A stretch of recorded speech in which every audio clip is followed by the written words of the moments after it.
आज की वीडियो में हम पढ़ने वाले हैं सीरीज ऑब्जेक्ट एट्रीब्यूट के बारे में।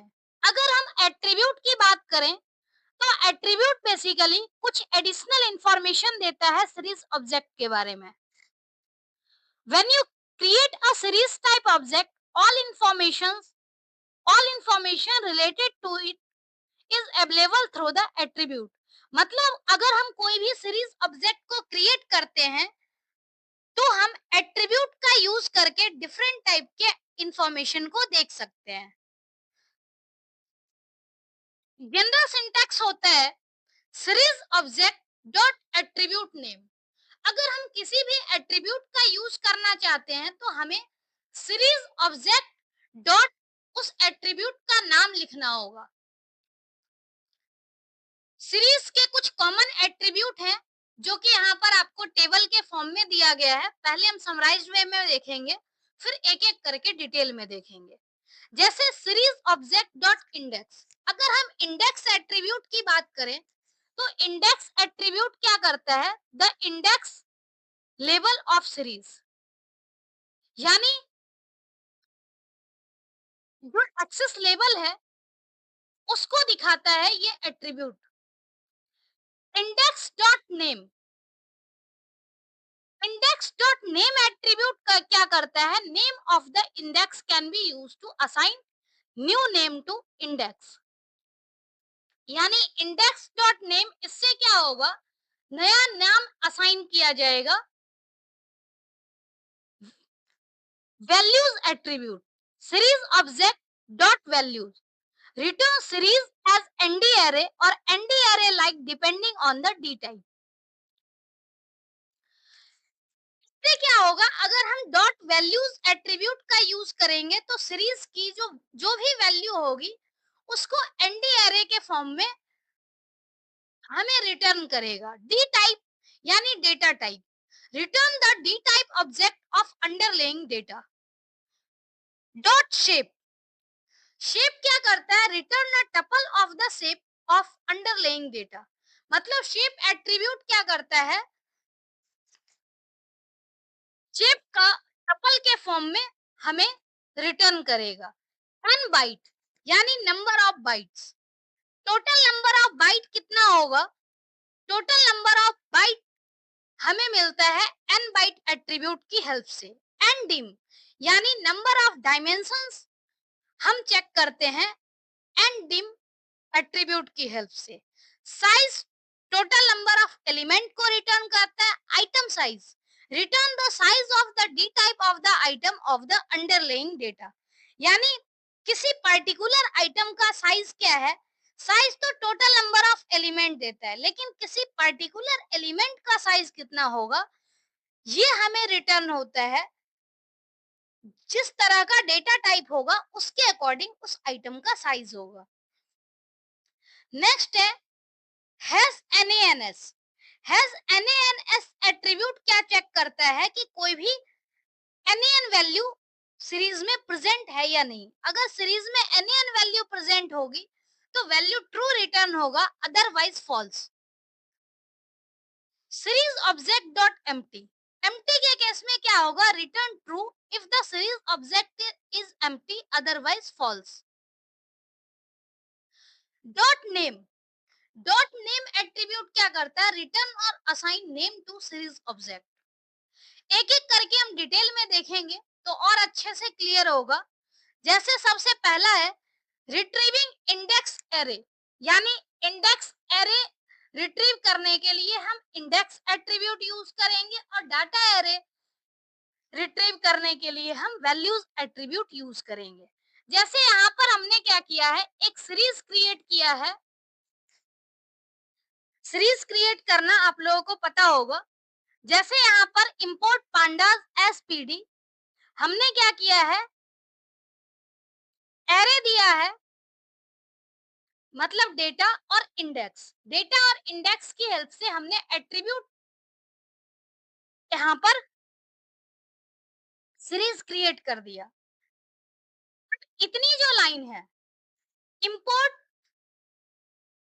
डेटा वाली दोनों लाइन, सीरीज क्रिएट करने के लिए लाइन और प्रिंट ओबीजे 3, तो इससे क्या है कि सीरीज क्रिएट हो करके और यहाँ पर प्रिंट हो गई। अब नेक्स्ट है ओबीजे थ्री डॉट इंडेक्स, यानी सीरीज एट्रीब्यूट डॉट इंडेक्स का हम यूज करते हैं। तो उससे क्या होता है, इंडेक्स का एरे एट्रीब्यूट होता है, रिटर्न होता है। जैसे यहाँ पर इंडेक्स एरे, यहाँ पर क्या है कि इंडेक्स एरे हमने यहाँ पर लिखा है जैन, फेब, मार्च और अप्रैल। तो यहाँ पर इंडेक्स एरे रिटर्न हो गया और डी टाइप इसका क्या है, ऑब्जेक्ट। और OBJ three dot values, OBJ three dot values ये क्या करेगा, डेटा वैल्यू रिटर्न करेगा। अब इसकी डेटा वैल्यू क्या है, तो 31, 28, 31 और 30। तो इंडेक्स एट्रीब्यूट क्या कर रहा है, इंडेक्स को रिटर्न कर रहा है, डाटा वैल्यू क्या कर रहा है, डेटा को रिटर्न कर रहा है, मतलब वैल्यूज एट्रीब्यूट डेटा को रिटर्न कर रहा है। तो ये दोनों एट्रीब्यूट से क्लियर हो गया। अब नेक्स्ट यहाँ पर है, अगर हम बात करें इसका रेंज इंडेक्स चेक करने के लिए, तो हमने यहाँ पर क्या किया है, इंपोर्ट पांडास। और चूंकि नंपाई एरे का यहाँ पर कंसेप्ट है, तो नंपाई एरे में हम क्या कर रहे हैं, इंपोर्ट नंपाई एज एनपी, क्योंकि ये लाइन लिखना मैंडेटरी होगा। अब नंपाई एरे की हेल्प से अगर हम सीरीज को क्रिएट करें और तब अगर हम इंडेक्स चेक करना चाहें, तो इंडेक्स कुछ इस तरह से आएगा, range index start equal to 0, stop equal to 5 और स्टेप इक्वल टू 1। मतलब ये नॉर्मल सीरीज के केस में था कि इस तरह से हम इंडेक्स को जब एक्सेस करेंगे तो हमें इंडेक्स इस फॉर्म में दिखेगा, लिस्ट के फॉर्म में।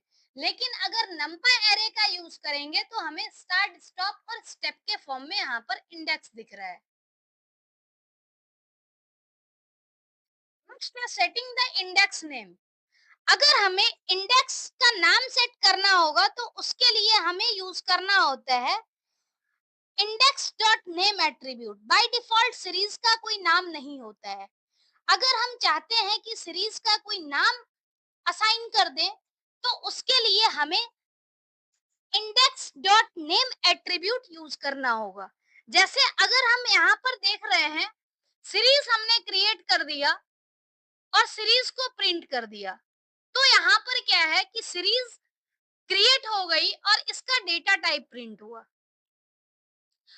इस केस में कोई नेम प्रिंट नहीं हुआ है। अगर हम चाहते हैं कि सीरीज का नाम असाइन हो जाए, तो उस केस में हमने क्या किया, series object dot index dot name, और इसमें हमने एक नाम असाइन कर दिया। तो अगर हम इस सीरीज को प्रिंट करते हैं तो हमारे पास जो सीरीज आउटपुट के फॉर्म में आएगा, उसमें टॉप पे सीरीज का नाम है, उसके बाद सीरीज है और इसका डेटा टाइप है।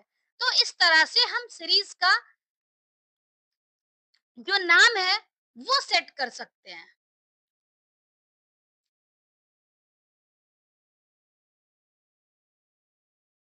जैसे इंडेक्स डॉट नेम से क्या हुआ, यहाँ पर इंडेक्स का नाम सेट हुआ। अगर हम सीरीज का नाम सेट करना चाहें तो सीरीज ऑब्जेक्ट डॉट नेम लिखते हैं। ये दोनों एक साथ अगर हम पढ़ें तो ज्यादा अच्छे से क्लियर होगा। Series object dot index dot name, तो सीरीज इंडेक्स का नाम, इंडेक्स डॉट नेम से इंडेक्स का नाम असाइन हो रहा है, और सीरीज ऑब्जेक्ट डॉट नेम से सीरीज ऑब्जेक्ट का नाम असाइन हो रहा है। अगर हम इसको देखें तो इस केस में भी हालांकि आउटपुट दोनों देखने में सिमिलर ही लगता है। अगर हम इंडेक्स की बात करें, इंडेक्स डॉट नेम, तो ये हमें सीरीज के ऊपर दिखता है, यानी इंडेक्स का नाम यहाँ दिख रहा है। लेकिन अगर हम सीरीज के नेम की बात करें तो हमें डेटा टाइप से पहले सीरीज का नाम दिखेगा। जैसे सेटिंग सीरीज नेम, हमने एक सीरीज क्रिएट किया और सिंपली सीरीज को प्रिंट कर दिया, तो इस तरह से आया। अगर हम सीरीज का नाम सेट करते हैं तो यहाँ पर सीरीज का नाम लिखा हुआ आता है डेटा टाइप से पहले। तो दोनों हमें इंडेक्स, डॉट नेम और नेम, ये दोनों एट्रीब्यूट हमें ध्यान में रखना है। नेक्स्ट है retrieving data type and size of type. Retrieving data type यानी इसके लिए हम लोग क्या करते हैं, डी टाइप एट्रीब्यूट यूज करते हैं, और साइज ऑफ टाइप अगर हम एक्सेस करना चाहें तो आइटम का साइज एक्सेस करते हैं।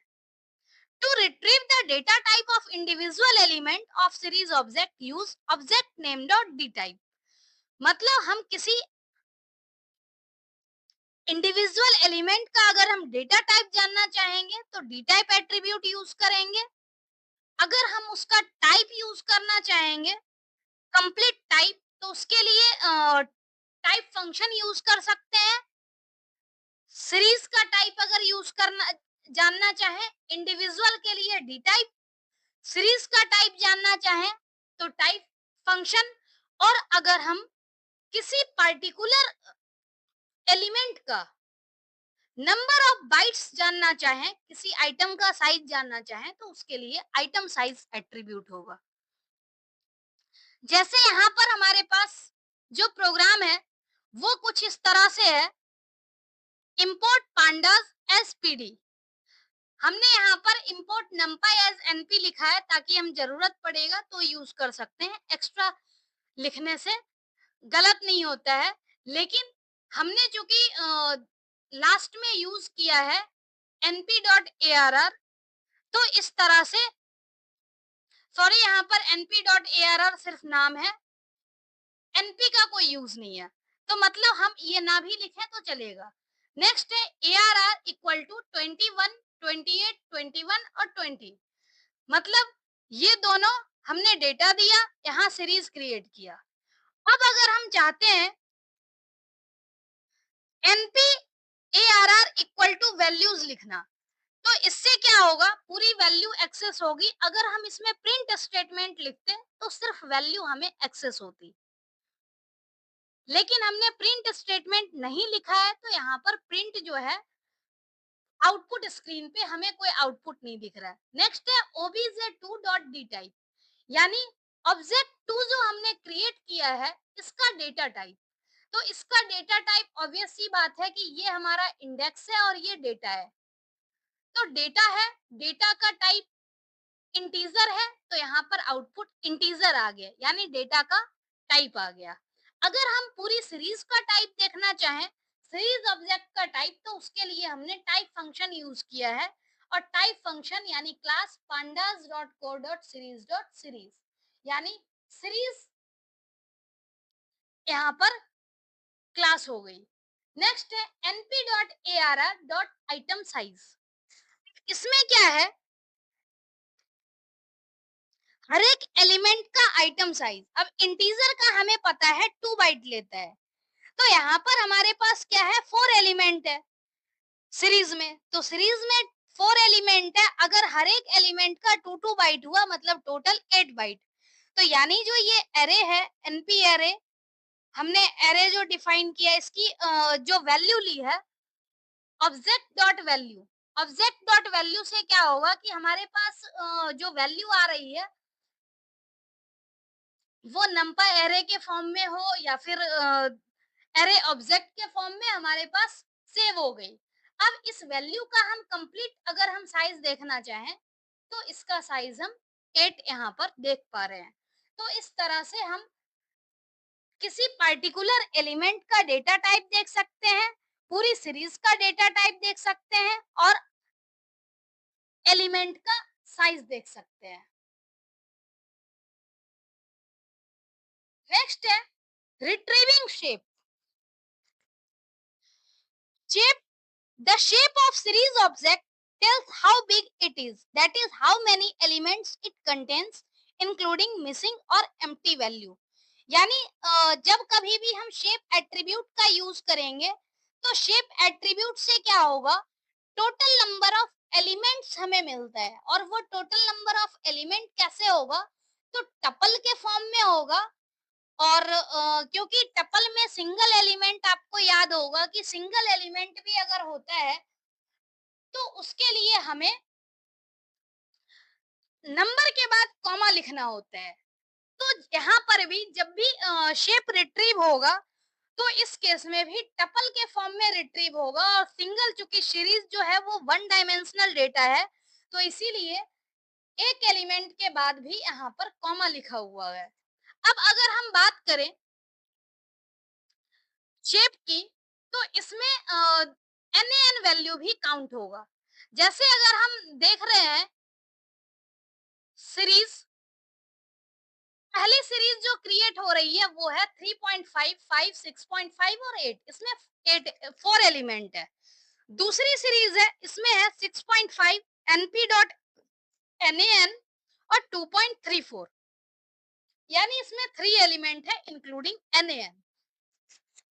जब हम इसके शेप को प्रिंट कर रहे हैं, यानी obj2 डॉट शेप और obj3 डॉट शेप, तो इसमें क्या है, 4 एलिमेंट है, तो 4 कॉमा, और ये टपल के फॉर्म में, ऐसे ही 3 और ये कॉमा, ये भी टपल के फॉर्म में।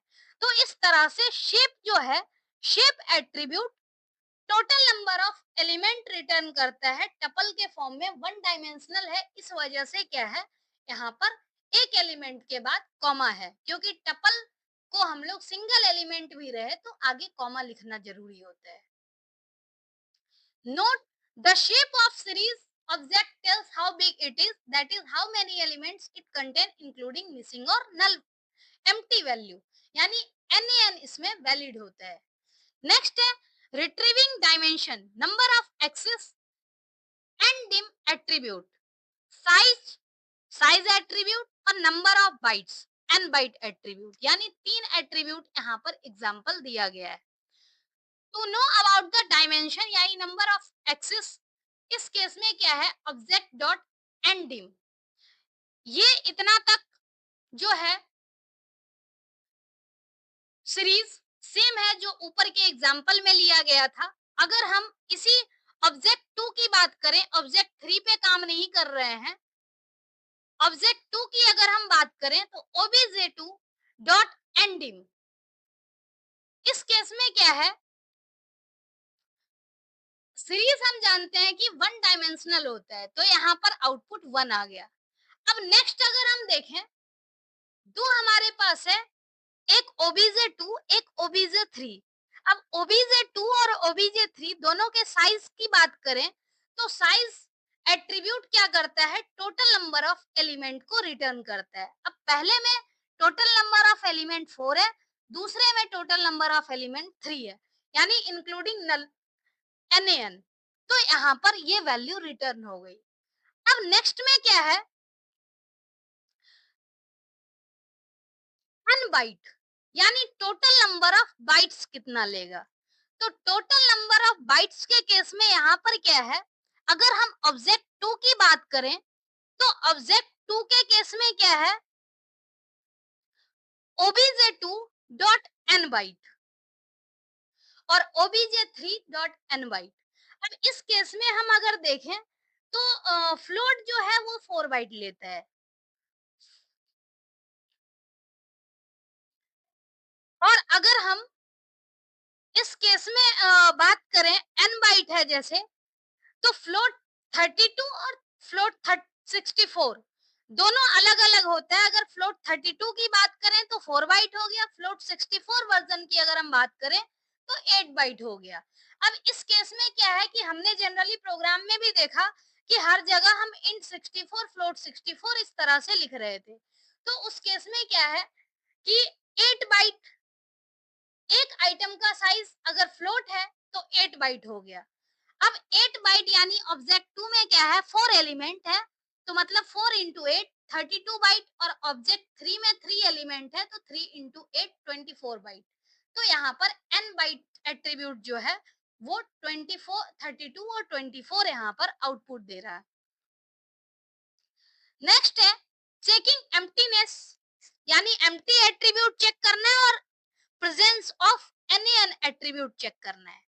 अब यहाँ पर देखा जाए अगर तो 3 सीरीज है, 3 सीरीज हमने क्रिएट किया है, और तीनों सीरीज में हम चेक कर रहे हैं कि एम्प्टी है या नहीं है। तो पहली सीरीज हमने ब्लैंक क्रिएट की है, तो obj1 डॉट एम्प्टी, यानी ये एम्प्टी है तो वैल्यू ट्रू है। बाकी दोनों ऑब्जेक्ट में क्या है, एलिमेंट है, एक में 4 एलिमेंट है, एक में 3 है, तो ये दोनों एम्प्टी नहीं है, तो यहाँ पर फॉल्स आ गया। अगर सेम इसी तरह से हम लोग एन एट्रीब्यूट को चेक करना चाहेंगे, तो उसके लिए हमें क्या करना होता है, हैज एन एट्रीब्यूट को यूज करना होता है। जैसे import pandas S P D, हमने सेम प्रोग्राम यूज किया है हर जगह। Object to dot has an मतलब ऑब्जेक्ट टू में चेक होगा कि एन वैल्यू है या नहीं है, तो वैल्यू नहीं है टू में, तो यहाँ पर फॉल्स आ गया, और दूसरे में वैल्यू है तो ट्रू आ गया। तो इस तरह से हम कह सकते हैं कि जो भी अगर हम चेक करना चाहें, तो हैज एनएएनएस एट्रीब्यूट का यूज करके एन वैल्यू के प्रेजेंस को चेक कर सकते हैं। नेक्स्ट है, you can use len to get total number of elements and series dot count method with series object to get count of non nan values in series object। यानी len function का use करके हम total number of element निकाल सकते हैं, और इस case में एन भी कंसीडर होता है। अगर हम काउंट फंक्शन का यूज करेंगे, तो काउंट फंक्शन के केस में एन वैल्यू को इग्नोर करते हैं, नॉट नॉन एन वैल्यू ही सिर्फ काउंट होता है। जैसे एग्जांपल है, सेम एग्जांपल हमने लिया है। अब इस केस में क्या है, obj2 डॉट काउंट। अब इसमें हमें पता है कि 4 वैल्यू है, तो ये 4 आ गई, यानी काउंट फंक्शन में। obj3 डॉट काउंट, अब यहाँ पर अगर हम देखें तो obj3 डॉट काउंट में क्या है, एक वैल्यू हमारे पास है nan, यानी टोटल वैल्यू तो हमारे पास 3 है, लेकिन एक nan वैल्यू है, और काउंट nan वैल्यू को कंसीडर नहीं करता, तो इस केस में वैल्यू है 2। अगर हम ऑब्जेक्ट 3 obj3 की लेंथ निकालना चाहें, तो इस केस में टोटल नंबर ऑफ एलिमेंट क्या है, obj3, यानी इंक्लूडिंग nan 3 वैल्यू है। तो हमेशा ये पता होना चाहिए कि लेन और काउंट में क्या डिफरेंस है। लेन जो है total number of element return करता है इंक्लूडिंग nan, और काउंट जो है वो nan वैल्यू को कंसीडर नहीं करता है। Note, if you use len on series object, then it returns total number of element in it including NaNs. But series dot count returns only count of not non-NaN values in series object, जो कि हमने आपको बताया ही। Next है, एक छोटा सा point है, difference between numpy arrays and series object. In ND array, vectorized operations can be performed only if the shape of two ND array match. अगर दो एनडी एरे हमारे पास है, और अगर हम वेक्टराइज ऑपरेशन परफॉर्म करना चाहते हैं, तो उसकी जो भी शेप है वो मैच करनी चाहिए। अगर शेप मैच नहीं होगी तो वहां पर एरर जनरेट होगा। वेक्टराइज ऑपरेशन में क्या होता है, जनरली एरर रिटर्न करता है, but with series object in case of vectorize operation the matching index data are processed and for non matching indexes NaN is return. कहने का मतलब कि अगर हम नंपाई एरे और सीरीज ऑब्जेक्ट में कंपैरिजन करें, तो वेक्टराइज्ड ऑपरेशन अगर एनडी एरे के केस में होता है, तो वहां पर शेप मैच करना जरूरी है। दोनों दोनों एनडी एरे का, तब जा करके वेक्टराइज ऑपरेशन परफॉर्म हो पाएगा, अदरवाइज एरर जनरेट होगा। लेकिन सीरीज के केस में हमने देखा ही कि नॉन मैचिंग के केस में NaN रिटर्न कर रहा है, और मैचिंग के केस में जो है वैल्यू कंप्यूट कर रहा है। तो ये डिफरेंस होता है एनपी एरे और सीरीज ऑब्जेक्ट में। दूसरा डिफरेंस क्या है, in ND array index are always numeric starting from 0 onwards, but in series object we can have any type of index including number string। यानी नंपा एरे के case में हमेशा numeric value होती है, और न्यूमेरिक वैल्यू वो भी 0 से स्टार्ट होकर के, लेकिन सीरीज के केस में हम लोग अपने अकॉर्डिंग इंडेक्स भी दे सकते हैं। वो इंडेक्स चाहे न्यूमेरिक हो या फिर स्ट्रिंग हो, लेवल्ड इंडेक्स हो, कुछ भी हो सकता है। तो ये एक बेसिक सा डिफरेंस है नंपाई एरे और सीरीज में। तो आज की वीडियो में जो भी हमने कंसेप्ट देखा सीरीज एट्रीब्यूट से रिलेटेड, वो काफी इम्पोर्टेंट था। और ये सीरीज के कंसेप्ट पे बेस्ड ये आज की लास्ट वीडियो थी। नेक्स्ट वीडियो में हम लोग स्टार्ट करेंगे डेटा फ्रेम। तो आज के लिए इतना ही। Thank you so much.